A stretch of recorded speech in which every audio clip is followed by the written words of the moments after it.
Today, I'm going to show you how I made this prototype of Pyoro and turned it into this.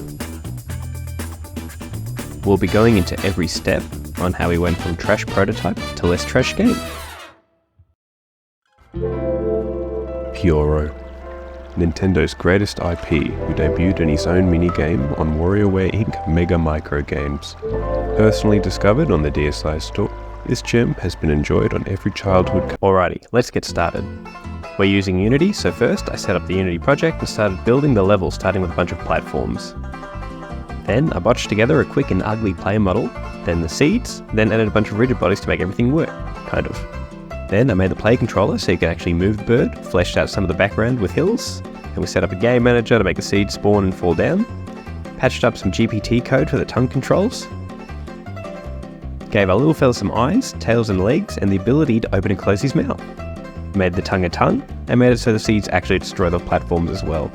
We made his little legs waddle with animation, and then we put together a basic menu and scoring system, and bam, we got our own little game.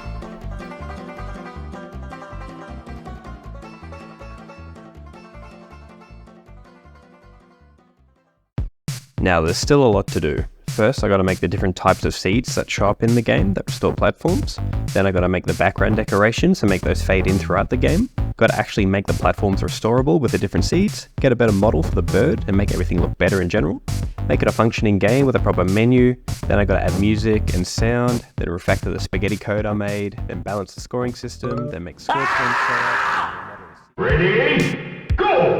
So I found a clean Pyoro model from the Switch games, thanks Dog264, slapped it in Blender and learned how to do character rigging for the first time, and totally didn't scuff it up. Back to Unity, we put our boy in the game anyway, added some extra hills and a nice gradient for the background, as well as some stars and fireflies using the particle system. I also remodeled the platform blocks and seed. Speaking of seeds, got the two different seeds working in the game, the restore seed and max seed, and how it works is depending on which seed it is, when the seed is collected, it gets a list of all the platform blocks, finds the first one that's destroyed or disabled, and it spawns an angel that replaces the block directly above the empty space that moves using an animation to place the block. Here's the little angel buddy that replaces the blocks for us. Here he is in action. Wow. Made the restore seeds match the color of the original and made the max seeds flash different colors. The max seed also clears all active seeds and replaces all platforms. Model some of the basic background elements loosely matching the original and have them fade in at certain increments based on score. Then I got a functional menu going with the original menu music.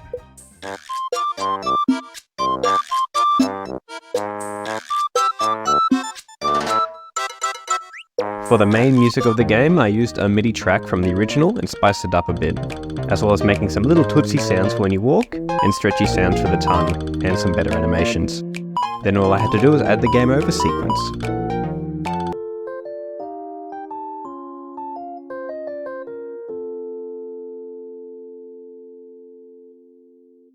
And that's basically everything.